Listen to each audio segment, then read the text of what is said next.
Vamos começar a nossa aula de hoje, só fazendo um retrospecto daquilo que falamos na última aula. Na última aula nós falamos dos fundamentos dos recursos, falamos das características dos recursos, se é voluntário ou não. Falamos também dos princípios relacionados aos recursos, tudo isso aí na teoria geral dos recursos, né? Que é uma matéria de suma importância para que possamos depois entender os recursos em espécie, né? Embargos obrigatórios, apelação, recurso em sentido estrito e assim por diante, tá certo? Então hoje nós vamos continuar a matéria, mas antes de continuar, eu vou falar um pouquinho do recurso ex officio, ou remessa necessária, ou remessa obrigatória. Quando o juiz, em virtude de uma decisão proferida, ele necessariamente, ainda que não haja recurso voluntário, ele está obrigado a remeter a sua decisão para a instância superior, sob pena de não surtir os efeitos da coisa julgada. Então essa é a consequência. Quando o juiz, a lei obriga que ele remeta o processo para a instância superior, o chamado recurso ex officio, ou remessa obrigatória ou remessa necessária, caso ele não o faça, aquela decisão não surtirá efeitos de coisa julgada. Daí a importância desse recurso. É lógico que alguns doutrinadores sustentam que esse artigo seria incompatível com a Constituição de 88, quando cria o processo acusatório. Ou seja, é impossível o juiz requerer a reforma da sua própria decisão, né? Ainda aquele outro fundamento é que ele não foi sucumbente. Outra argumentação é que o processo acusatório tem o Ministério Público lá no artigo 129, inciso 1, nas suas atribuições. Então, parte da doutrina entende que, e o que eu vou explicar para vocês aqui agora, não seria compatível com a Constituição Federal de 88, tá? Mas prevalece o entendimento ao contrário, porque dizendo, esses artigos não foram revogados pelo Código, pela Constituição, expressamente pela Constituição ou pelas reformas do Código de Processo Penal, a não ser o artigo 574, inciso 2º, né? Porque da absolvição sumária, né, cabe apelação, e não antigamente, quando o sujeito, nos crimes de competência do júri, o juiz absolvia sumariamente, sujeito, mesmo que não existisse recurso voluntário por parte do Ministério Público que poderia ter interesse na reforma, o juiz era obrigado a remeter a sua decisão para a instância superior. Então, salvo engano, a reforma do júri foi em 2005, 2008, agora confundi a data, mas foi em 2005 ou 2008, e aí suprimiu essa questão da necessidade do recurso ex officio nos termos do artigo 574, inciso 2. Então, este está revogado implicitamente, certo? Então, observe aí que o recurso ex officio em relação àquela hipótese do artigo 574.2, ele encontra revogado tacitamente pelas reformas processuais, tá? Agora, uma das hipóteses que nós podemos ventilar é a decisão concessiva de habeas corpus. Então, toda vez que o juiz de primeiro grau concede a ordem de habeas corpus, necessariamente ele tem que remeter esta decisão para o crivo, ainda que o Ministério Público não tenha interposto um recurso em sentido estrito que cabe da decisão que concede ou denega habeas corpus, o juiz obrigatoriamente deve remeter a sua decisão à apreciação da instância superior, ainda que não haja recurso voluntário. Esta é uma das hipóteses que continua vigindo, né, nos termos do artigo 574, inciso 1 do Código de Processo Penal. Tá? A outra hipótese que nós temos ainda é a hipótese do artigo 746, inciso 1, toda vez que o juiz concede a reabilitação criminal. Então, nesse caso, Entendo assim, por ter um interesse público da sociedade, né? Essas decisões, o legislador entendeu que elas precisariam ser reexaminadas por uma instância superior. Mas eu, na verdade, o meu posicionamento é discordar desse recurso ex officio. Entendo também que a Constituição teria extirpado aí todos esses artigos que falam de recurso ex officio, tá? No Código de Processo Civil tem até a súmula 423 do STF que fala dessa questão do recurso ex officio lá no processo civil, tá? Outra hipótese, então, que julgar, conceder a reabilitação criminal nos termos do artigo 746, inciso 1 do Código de Processo Penal. E a outra hipótese, nos termos do artigo 7º da Lei 1521 de 51, que trata dos crimes contra a economia popular. Essa lei fala da usura, né? Fala de vários comportamentos ali criminosos. E nesta hipótese, toda vez que o juiz absolver o sujeito com base num crime descrito na Lei 1521 de 51, que é os crimes contra a economia popular, nesse caso, tanto a absolvição quanto a decisão que determina o arquivamento do inquérito policial deverá ser objeto de recurso ex officio, ou seja, é necessário que, ainda que não existe recurso voluntário, que ele possa remeter à instância superior para ser reexaminada aquela decisão que foi proferida. Tá bom? Então isso é muito importante vocês saberem dessa questão do recurso ex officio. E antes de adentrar já no requisito objetivo, eu vou falar duas questões. Existem duas palavras que vocês têm que guardar. É muito utilizada no tribunal, às vezes assistindo um julgamento do Supremo Tribunal Federal, do STJ, até mesmo do TJ, vocês vão escutar essas palavras: juízo de delibação e juízo de prelibação. Tá? Então, no juízo de prelibação, tudo aquilo que o juiz faz quando o recurso a ele é endereçado, verificando os requisitos de ordem objetiva e subjetiva, o tribunal vai fazer isso também quando o recurso chegar lá.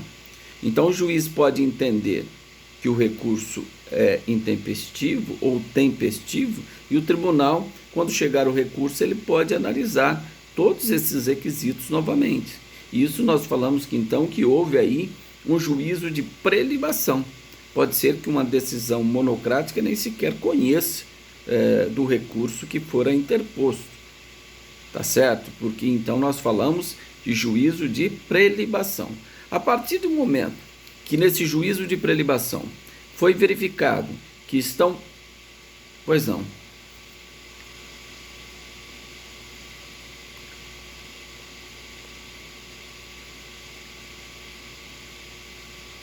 Sim, é o que eu estou explicando, vou terminar de explicar, vamos lá. Então, justamente o juízo de prelibação, tanto o juiz de primeiro grau faz, mas essa descrição de prelibação é dada nas instâncias de segundo grau, no STJ, no STF, né? Então, esse juízo de prelibação, eles vão analisar se estão presentes os requisitos de ordem subjetiva ou de ordem objetiva, ou requisito especial quando a lei assim o exigir. Tá? Aí eles admitem o recurso. Eles fazem primeiramente esse juízo se o recurso é admissível para ser analisado ou não.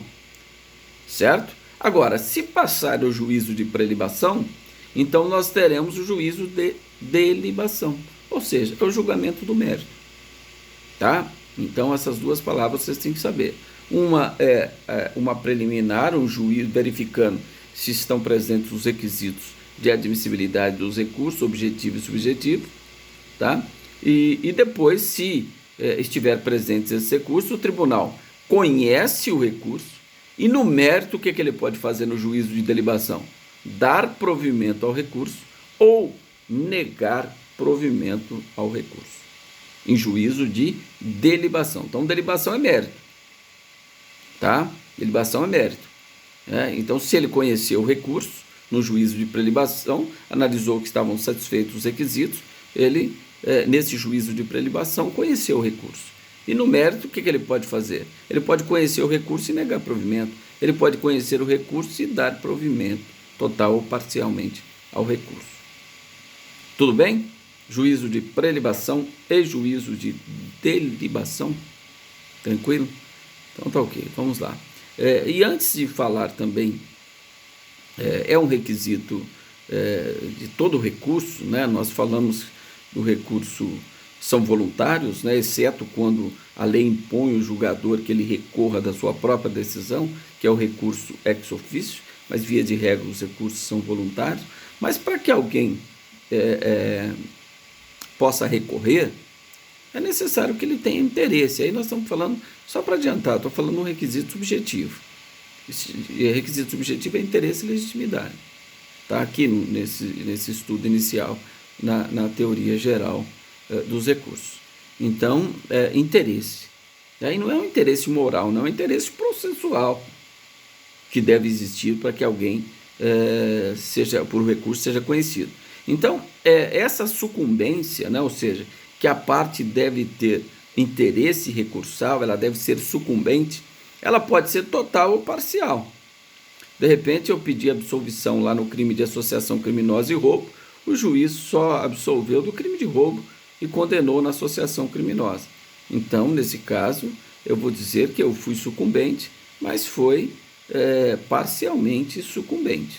Ou eu poderia ser totalmente sucumbente. Então, a sucumbência pode ser total ou parcial. Ela pode ser única também, quando atinge somente uma parte. Tá? Então, o Ministério Público pede a condenação, eu peço absolvição com fundamento no 386, inciso 7, o juiz absolve com fundamento no 386, inciso 7. Tá? A princípio, porque eu vou falar de apelação de sentença absolutória, mesmo que o réu tenha sido absolvido, ele pode apelar para mudança de inciso, mas vamos imaginar que ele não faça. Então, no exemplo claro, quem tem a sucumbência e quem tem o interesse é o Ministério Público, mas a defesa também poderá ter, se for para mudar de inciso, caso contrário, não. Se ele pede com fundamentação no artigo 386, inciso 7, o juiz absolveu ele com fundamento no 386, inciso 7, tá? A princípio ele não teria interesse, mas se ele apela para mudar de inciso, ainda assim a sua apelação seria recebida. Tá? Mas ela será única quando uma parte só for sucumbente. E será múltipla quando as duas partes forem sucumbentes. Então, o crime de roubo e associação para o tráfico. Ele absolve no crime de roubo, né, e condena no crime de associação. O promotor tinha pedido a condenação nos dois crimes. Então, nós temos a sucumbência múltipla. A defesa é sucumbente porque teve negado seu pedido de absolvição na organização criminosa, e o promotor também terá interesse recursal porque ele foi sucumbente, ou seja, no crime de associação criminosa que ele pediu, no roubo que ele pediu a condenação, o juiz absolveu. Então, nesse caso, nós falamos que a sucumbência ela é múltipla, né? E pode ser reflexa também quando atinge um terceiro que não faz parte da relação jurídica processual. Porque a relação jurídica processual, nós temos as partes, necessariamente, para que se tenha uma relação jurídica, nós temos que ter a relação triangular, nós temos que ter o juiz, a acusação, né, e o réu. Pode ter parte contingente, por exemplo, o assistente de acusação. Tá? Mas vamos imaginar um terceiro estranho à relação jurídica do processo. A vítima, ela pode ter interesse.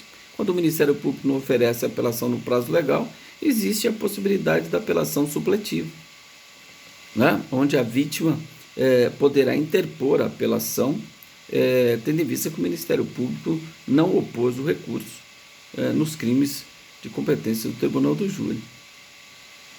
Certo? Então, isso é apelação supletiva, nós vamos estudar depois. Tá? Então, isso nós falamos que a sucumbência ela é reflexa. Ela atinge uma pessoa que não integrava a relação jurídica. Certo? Só mudando aqui, nós estamos aí com 15 alunos só assistindo a aula, né? Mas vamos lá, vamos continuar. Bom, agora vamos iniciar nosso estudo dos requisitos objetivos. Então, nós vamos falar todos os requisitos objetivos. E dentre eles, nós temos aí o cabimento, adequação, regularidade, tempestividade, e nós temos também é necessário que não exista nenhum empecilho de ordem processual que impeça o acolhimento dos recursos, ou seja, não pode ter uma renúncia, né? E também não pode ter fatos extintivos dos recursos, que é a deserção ou a desistência, certo? Então, quando nós falamos em fatos extintivos, né, e temos os pressupostos de admissibilidade recursal em relação a admissível, que não haja nenhum fato, por exemplo, a renúncia, que seria uma hipótese, um empecilho para que o juiz pudesse receber aquele recurso que fora interposto. Tá? Então é isso que nós vamos estudar a partir de agora. Então, fatos extintivos e fatos impeditivos. Certo? E depois vamos falar dos requisitos subjetivos e efeitos dos recursos. Tá? Então, o primeiro requisito é o cabimento. Eu não posso propor um recurso que não esteja previsto em lei. Eu não posso propor um recurso que não esteja previsto em lei. Né? Compete à União privativamente legislar sobre processo. Artigo 22 da Constituição Federal. Então tem que ter uma lei disciplinando aquele recurso. Mas pode ter várias. Por exemplo, quando nós formos estudar embargos infringentes, eu vou colocar uma questão, quando a gente fala previsão, cabimento, a previsão na lei, o recurso deve estar previsto na lei.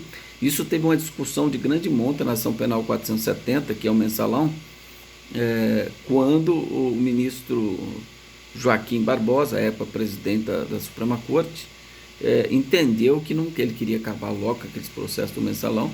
Falou, não, os embargos infringentes aqui que consta no regimento interno do Supremo Tribunal Federal foi revogado pela Lei 8.038/90, que não disciplinou os embargos infringentes. Ele não admitiu no STJ, portanto, essa lei teria sido revogado os embargos infringentes que constavam no regimento interno do STF, certo? Então, aí por maioria, ele foi voto vencido e entenderam na época que sim, que o regimento interno estava em pleno vigor, porque a lei 8.038/90 dizia, naqueles casos omissos aplica-se o Código de Processo Penal. E o Código de Processo Penal fala de embargos infringentes ou de nulidade, quando a decisão for não unânime, desfavorável ao réu, que é um recurso exclusivo da defesa. Então, só para mostrar para vocês que pode ocorrer algumas discussões nesse sentido. Lá ocorreu, mas aí por maioria o tribunal entendeu sobre a existência, a permanência no regimento interno do STF dos embargos infringentes ou de nulidade, certo? Então, os recursos devem estar previstos em lei. Eu não posso criar aqui um recurso e vou impugnar aquela decisão se não há previsão legal, né? Então, agora, o mais importante, além de observar de todos aqueles recursos que estão previstos em lei, aqui só falando rapidamente no processo penal, nos embargos declaratórios, não só no processo penal, mas nós temos apelação, nós temos recurso interdistrito, lá na execução nós temos agravo à execução, nós temos carta testemunhável, nós temos correição parcial, embargos infringentes ou de nulidade, ações autônomas de impugnação, nós temos ação de mandado de segurança, ação de habeas corpus, ação de revisão criminal, a correição parcial, nós temos o recurso ordinário constitucional ao STJ, ao STF, nós temos o recurso extraordinário, nós temos o recurso especial, nós temos o agravo de decisão denegatória, agravo nos próprios autos, não é de instrumento, agravo nos próprios autos de decisão denegatória de recurso especial, recurso extraordinário, nós temos os recursos internos, que são os agravos regimentais de qualquer decisão monocrática que causar gravame à parte, previsto aí nos regimentos internos dos respectivos tribunais, também no Código de Processo Civil, no Código de Processo Civil 2015, certo? Então esses são os recursos previstos em lei. Agora, não basta o recurso estar previsto em lei. Então, segundo requisito, adequação. Dentre vários recursos existentes, eu tenho que saber qual o recurso que é adequado para impugnar aquela decisão. Então eu falei para vocês, de sentença condenatória ou absolutória, só cabe apelação. Sentença absolutória ou condenatória, só cabe apelação. Então o recurso adequado para você impugnar uma sentença condenatória ou absolutória será o recurso de apelação. Das decisões proferidas pelo tribunal do júri, de condenação ou absolvição, só cabe apelação, com fundamento no artigo 593, inciso 3º, letra A, B, C e D. Né? Da mesma forma, outros recursos, decisão de última ou única instância, que negar vigência à Constituição Federal, dispositivos da Constituição Federal. Nós temos um recurso extraordinário. Então, é isso que nós temos que saber. Esse estudo nosso dos recursos espécies é justamente para isso, que você entenda todo o mecanismo recursal, para que você possa, dentre vários recursos previstos em lei, você propor o recurso adequado para impugnar aquela decisão. Aí vocês podem falar, professor, mas não tem a fungibilidade? Eu não posso errar o nome do recurso? Já expliquei sobre isso, vocês lembram? O que eu expliquei sobre isso? Isso significa o quê? Nós estamos falando em princípio da fungibilidade recursal. Mas para ocorrência desta fungibilidade recursal, para que o juiz receba um recurso como se fosse outro, primeiro, não pode existir má-fé.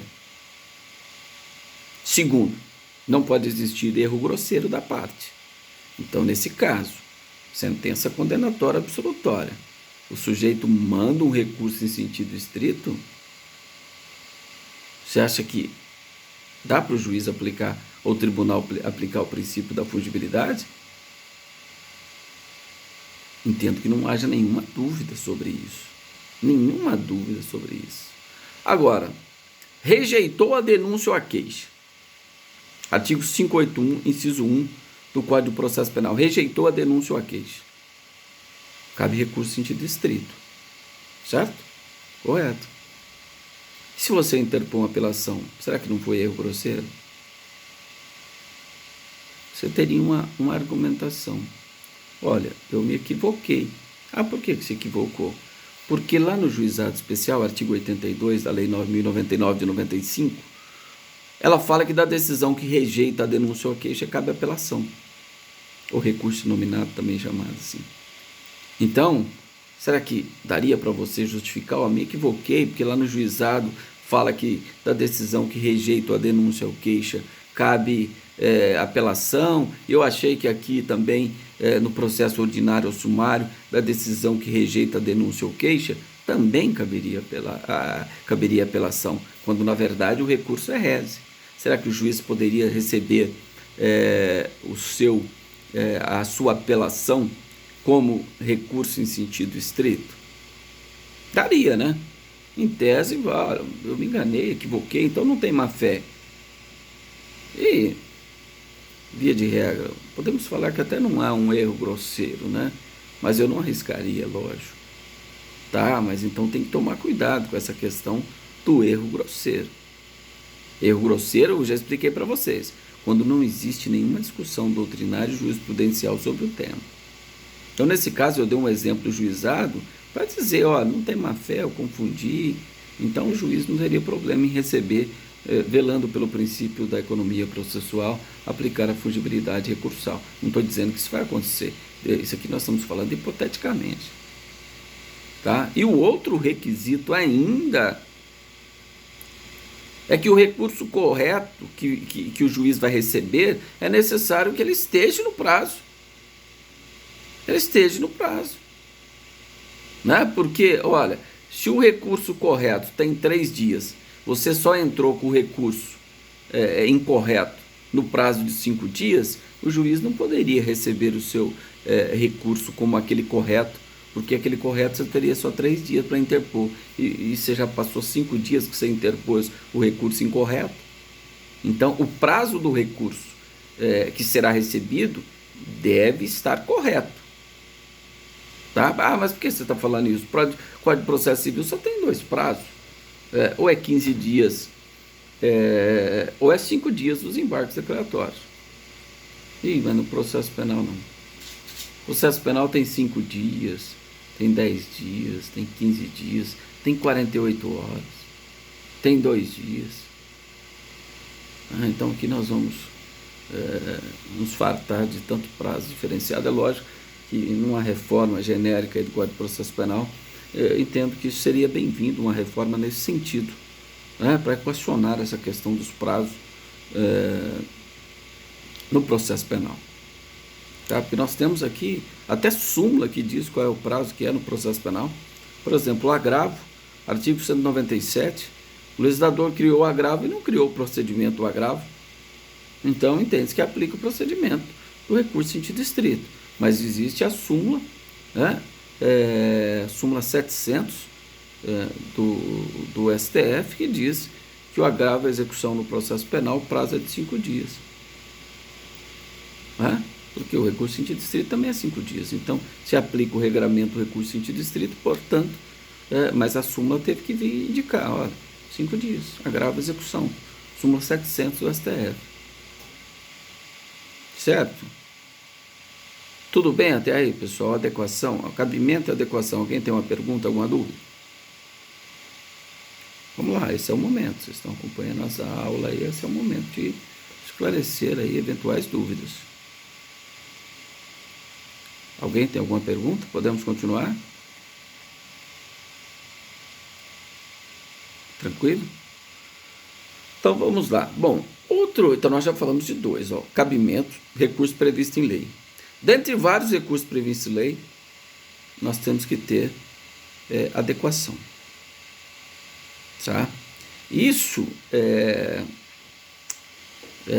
necessário que a gente observe, porque tudo aquilo que vocês estão vendo no recurso sentido estrito lá, no 581, a metade daquilo lá já não utiliza mais. Por quê? O legislador criou o agravo à execução em 84, com a Lei 7.210 de 84, que reformou a parte geral do Código Penal, só que ele não revogou os dispositivos do Código de Processo Penal relacionados às hipóteses de cabimento de agravo à execução. Então, tudo que tiver de execução no recurso sentido estrito, não cabe mais recurso sentido estrito, e sim agravo à execução. Eu vou explicar detalhadamente cada um deles. Certo? Mas tem casos aqui que as decisões condenatória ou absolutória, aparentemente você poderia ficar na dúvida, porque, por exemplo, nós temos um artigo, salvo engano, artigo está lá no 10º, 11º, 12º lá do artigo 581. Vão lá e olhem aí, vocês estão acompanhando com o código? Da decisão, só para ficar bem clara essa questão da adequação, da decisão que negar a suspensão condicional da pena. Fala que cabe recurso em sentido estrito. Quem localizou aí? Vamos lá, me ajuda aí. Que inciso que é? O 12º, está por aí. Que negar a suspensão condicional da pena. Artigo 581. Estou dando um exemplo aí para vocês fixarem mais essa questão da adequação. Vamos lá, gente. Quem localizou aí? Vocês têm que acompanhar a aula com o código. Não, localiza aí. Cabe recurso em sentido estrito da decisão que negar suspensão condicional da pena. Não, então, livramento condicional, mas vê o que fala da suspensão condicional da pena. Tá aí, gente, entre o 8º e o 12º, então, vai. Tá por aí. Localizem aí para mim.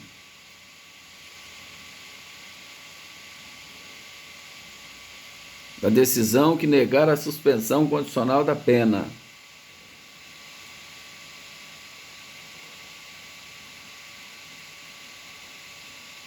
Décimo primeiro, então, passou na trave, eu sabia que estava por aí, vamos lá. 11º, tá certo. Então, agora eu vou fazer uma pergunta, pergunta de prova, hein? Isso aqui é questão de prova. Se estivesse lá no presencialzão lá, vocês iam ter que decidir isso aí. Aí eu pergunto a vocês, quando o juiz nega a sentença nega na sentença a suspensão condicional da pena, qual o recurso que cabe? O que vocês diriam? Mas aí está falando que cabe rezo, então não caberia apelação?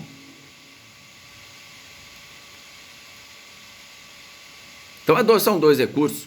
Eu não falei dessa exceção para vocês do princípio da unirrecorribilidade?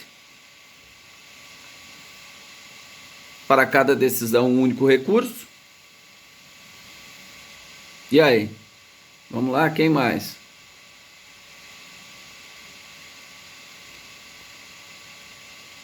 Mas ele poderia entrar com reze também? Já que essa hipótese está falando que é a hipótese de cabimento de reze, quando o juiz nega a suspensão condicional da pena? Então são dois recursos, já adianto que não. Não. Já adianto que não. Quer ver? Presta atenção. Como que inicialmente se havia acertado a questão. Negou a suspensão condicional da pena. Aonde que ele vai negar a suspensão condicional da pena?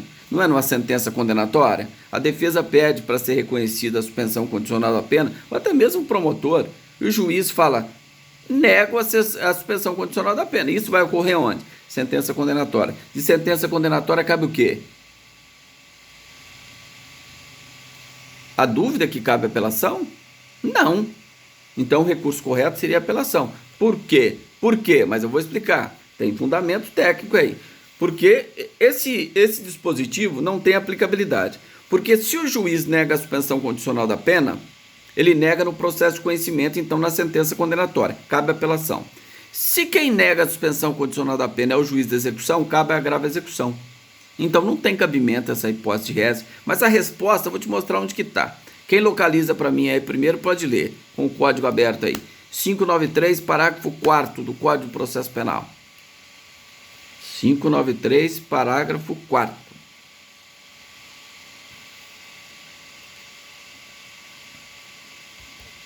Pode ler, por gentileza.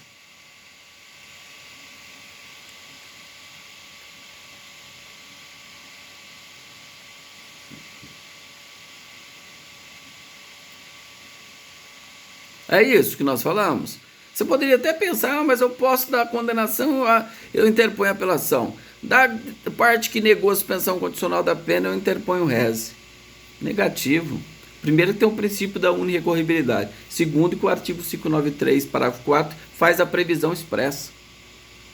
Então, vocês verificaram o que é adequação? Eu sou obrigado a interpor o recurso correto. Não ficam acreditando nesse princípio da fungibilidade. Não, eu tenho que saber o recurso correto. Para isso que nós vamos estudar. Para que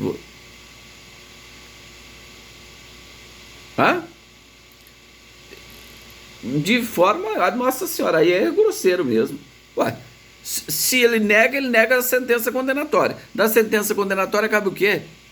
593? Apelação. E se isso acontecer lá na execução? Cabe o quê? Lá na execução da pena, execução penal. Agravo a execução, artigo 197 da LEP. Você entendeu? Então isso é adequação. Dentre vários recursos previstos na lei, eu tenho que saber qual é o recurso correto. E onde que eu sei? Na própria lei. A própria lei vai dizer quando cabe um, quando não cabe outro. Eu entendo que sim, de sentença condenatória, só apelação, de sentença absolutória, só apelação. Não tem dúvida nenhuma, é inequívoca essa questão. Inequívoco. Certo? Então falamos dois requisitos de ordem objetiva. Falamos cabimento, falamos em adequação. Vamos falar agora da tempestividade. Isso é importante, né, por questão de segurança jurídica. Imagina se não tivesse prazo. Então tem que ter prazo. Então, por segurança jurídica, nós temos que verificar como requisito objetivo se o recurso é tempestivo ou não. Então, nós temos embargos declaratórios, artigo 382, embargos de decisão de primeiro grau, embargos de decisão de segundo grau, 619 e 620 do Código de Processo Penal. Prazo, 2 dias. Certo? Apelação, 5 dias para interpor e 8 dias para apresentar as razões e a outra parte as contrarrazões. Já no juizado especial, artigo 82 da Lei 9.099/95, o prazo 10 dias. E as razões devem ser interpostas, devem ser apresentadas juntamente com a interposição. É igual no processo civil. Aqui no processo penal eu posso só interpor a apelação e depois eu vou ser intimado para apresentar as razões e a outra parte será intimada para apresentar as contrarrazões de apelação. Recurso em sentido estrito, 5 dias. 2 dias para interpor as razões, mais 2 dias para interpor as contrarrazões. Embargos infringentes, o prazo são 10 dias. Revisão criminal não tem prazo, até mesmo após a morte do condenado. Por quê? Porque visa recuperar o status de dignidade da pessoa que morreu e sofreu uma condenação eivada aí de erro judiciário. Tá? Habeas corpus também, mesmo até depois do trânsito julgado é possível habeas corpus, toda vez que preencher uma das hipóteses do artigo 648 do Código de Processo Penal, quando houver um constrangimento ilegal, não houver justa causa para alguém sofrer qualquer ofensa à liberdade de locomoção, mas quando o processo for nulo e várias hipóteses, alguém estiver preso mais tempo que a lei determina, são as hipóteses 648. Mandato de segurança, prazo decadencial de 120 dias. Salvo engano, súmula 632 do STF, e nós temos a lei 12.016 de 2009, que define o mandato de segurança no artigo 1º, e o próprio STF já entendia que o prazo era constitucional. Então, o prazo decadencial do mandato de segurança, 120 dias, contados da ciência do ato coator.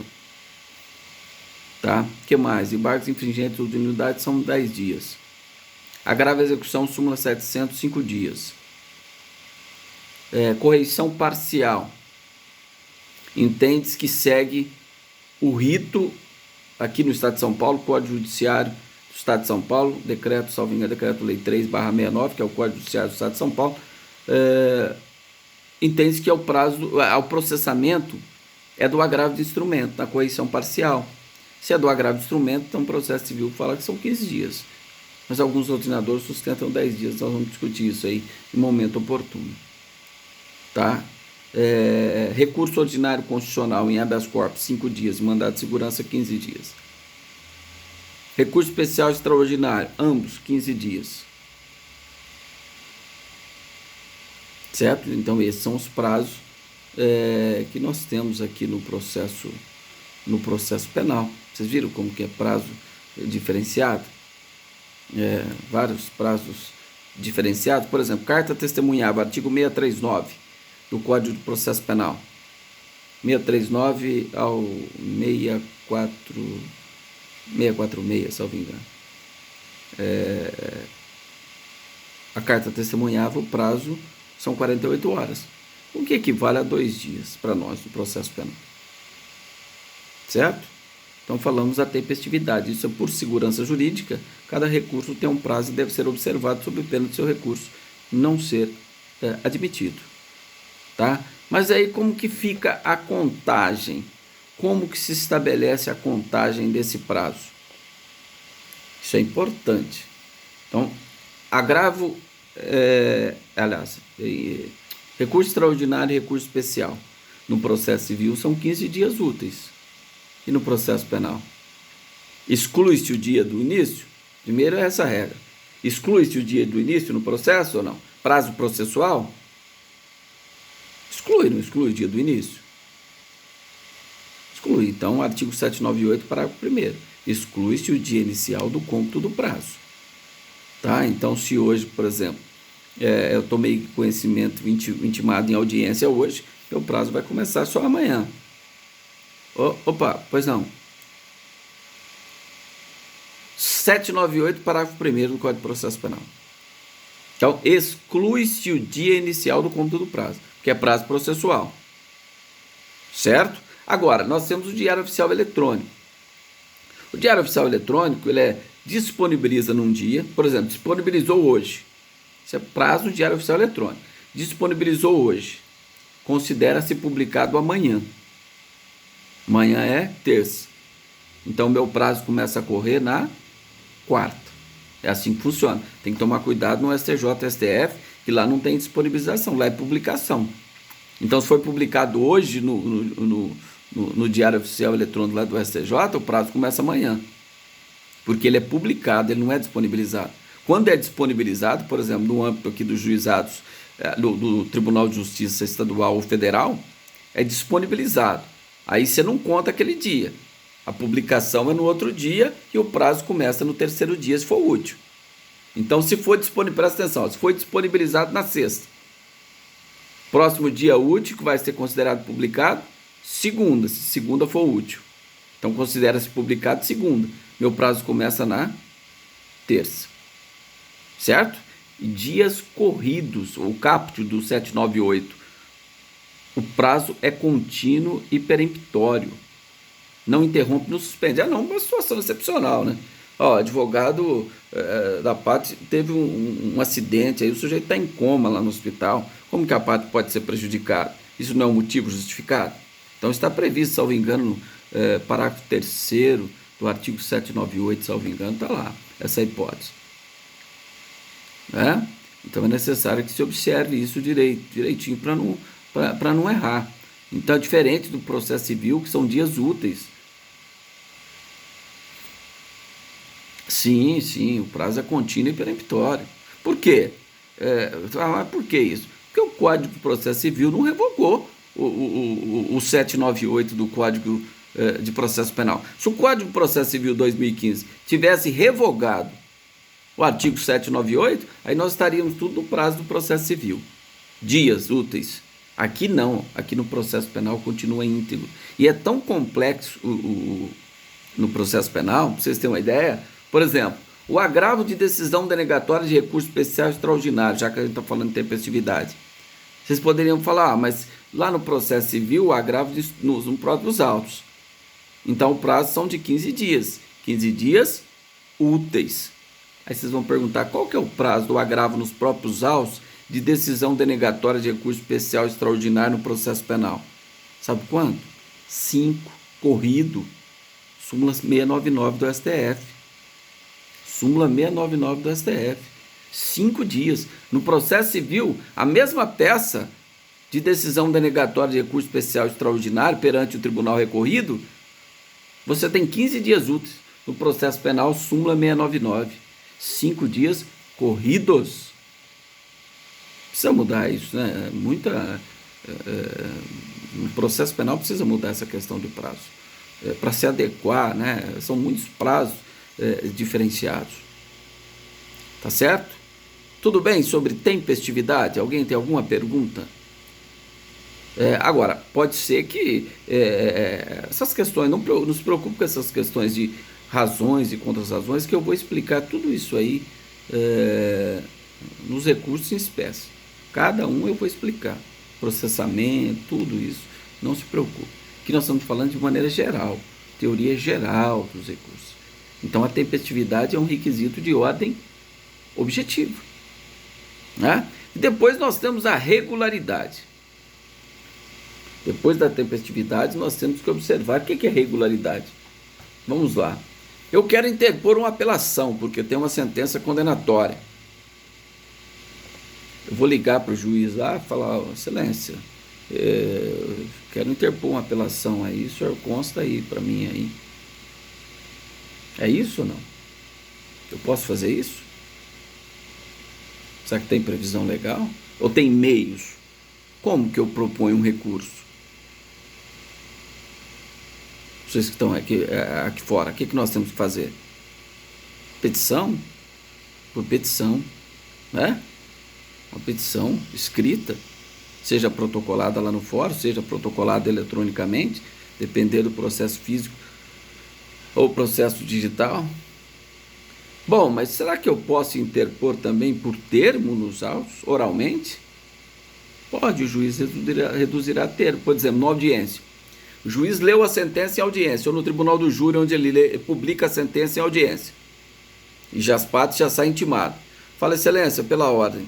Eu quero interpor o recurso de apelação com fundamento no artigo 593, inciso 3º, letra D do Código de Processo Penal. Então vai constar no termo de audiência que foi dito pela defesa que estava interpondo o recurso de apelação. Depois a defesa será intimada que ela terá 8 dias para apresentar as razões do recurso de apelação. Então isso é regularidade, né? Mas eu posso interpor, por exemplo, nós temos aí a previsão, que era muito utilizada, eu até tenho uma aqui que está ao lado aqui no escritório em casa, aqui na minha mesa, que é uma relíquia, que é o fax. Ainda sou do tempo do fax, aliás, sou do tempo que só tinha máquina de escrever, né? Não tinha nem computador ainda. Não, já existia, lógico, mas a gente nem conhecia. Conhecia só na faculdade, aquele fósforo verde, aquele monstro de coisa que tinha na faculdade lá, mas a gente não tinha isso. Mas então eu tenho um fax. Por que você tem um fax? Porque a Lei 9.899 autoriza eu interpor um recurso por fax. Então vamos imaginar lá em Minas, uma comarca lá de Minas, saiu uma sentença. Eu quero interpor um recurso de apelação.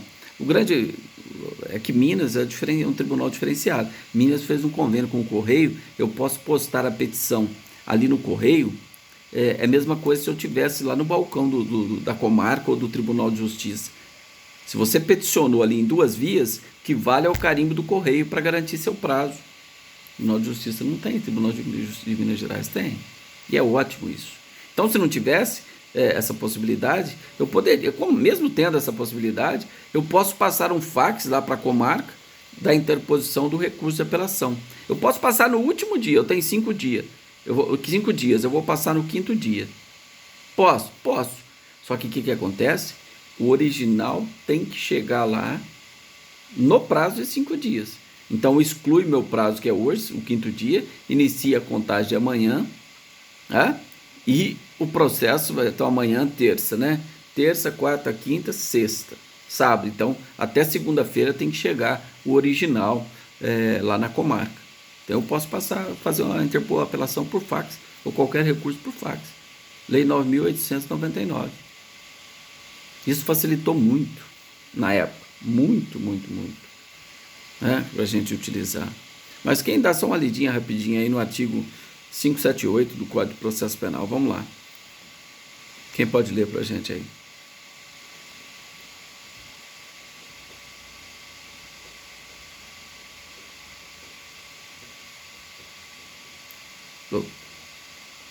Pois não. Pode ser.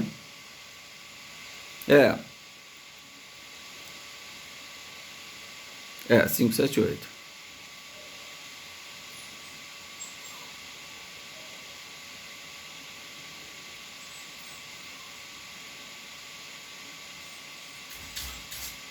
Correto?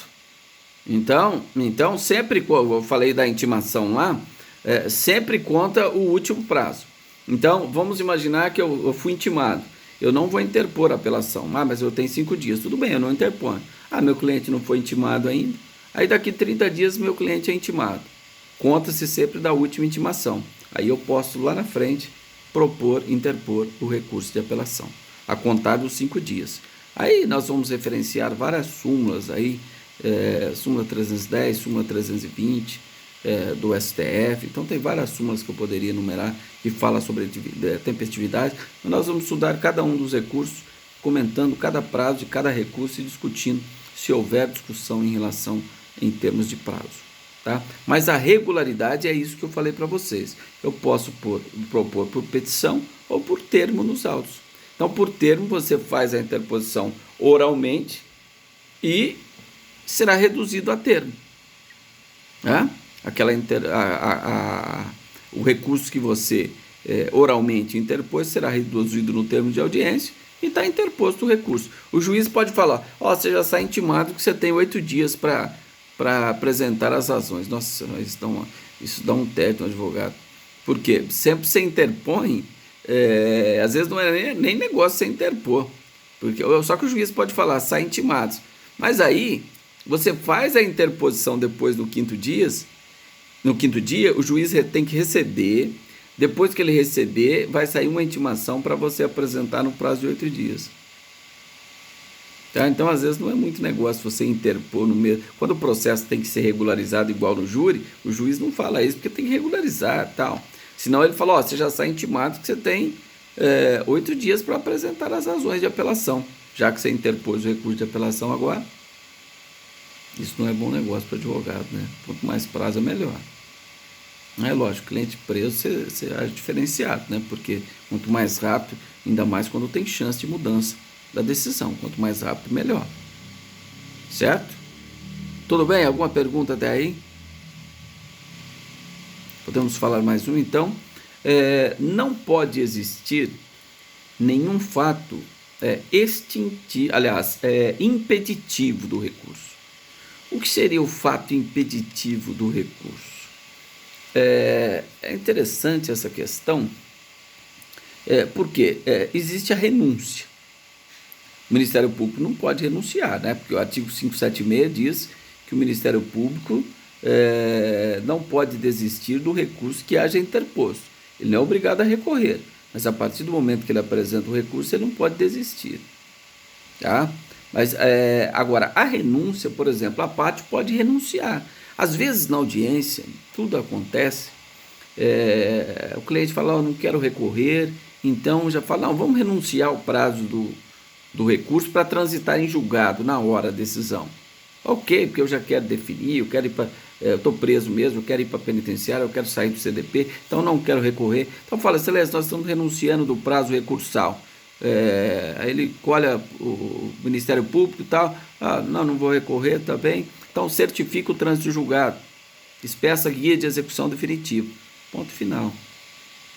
Tá, então eu posso renunciar ao direito de recorrer, eu não sou obrigado a recorrer, mas a defesa pode renunciar até esse prazo, mas tem que tomar cuidado, né? Teve um caso aqui em Ribeirão Preto, o sujeito chegou lá, audiência, o processo, o juiz, vou dar o regime semiaberto aqui, foi a pena de 2 anos e pouquinho, vou dar o regime semiaberto, ok. O réu falou que não estava em liberdade, o réu, foi junto com o advogado para a audiência.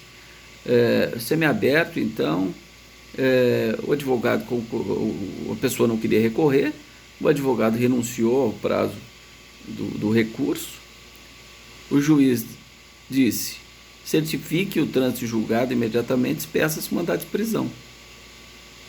O semiaberto é prisão. O sujeito terá direito a trabalhar fora, se o juiz autorizar, terá, mas é o juiz da execução. Ele terá direito a saídas temporárias 7 vezes ao ano. Mas ele vai ser preso, ele vai sair algemado da audiência, e saiu algemado da audiência. O advogado não sabia nem a consequência disso. Olha a gravidade dessa situação. O sujeito chega com o cliente lá e fala, se explicar para o cliente, você pode até renunciar, só que vai sair um mandado de prisão agora, você quer isso? Se quiser, tudo bem. Mas isso o advogado não explicou, nem sabia dessa circunstância que ia ocorrer. Mas pediu mandado de prisão. Agora, já que for o regime aberto, vai cumprir o mandado de prisão no regime aberto. Como não tem casa do albergado, o juiz vai dar uma prisão albergue domiciliar, né, dizendo aí as condições que ele deve respeitar e fica na chamada prisão albergue domiciliar, porque no Brasil, no regime aberto, não existe a casa do albergado. Pois não.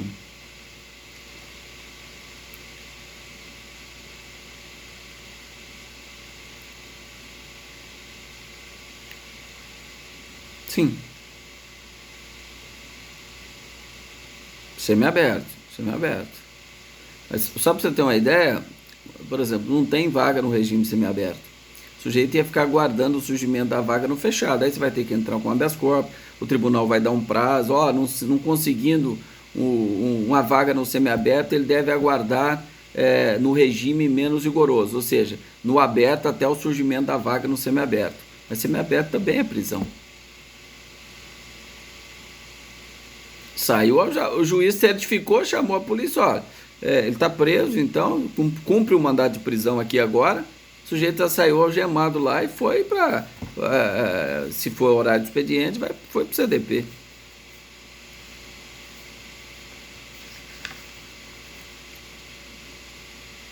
Não, regime, não, regime semiaberto. Regime semiaberto, o sujeito pode estudar, trabalhar fora, mas ele tem que à noite voltar para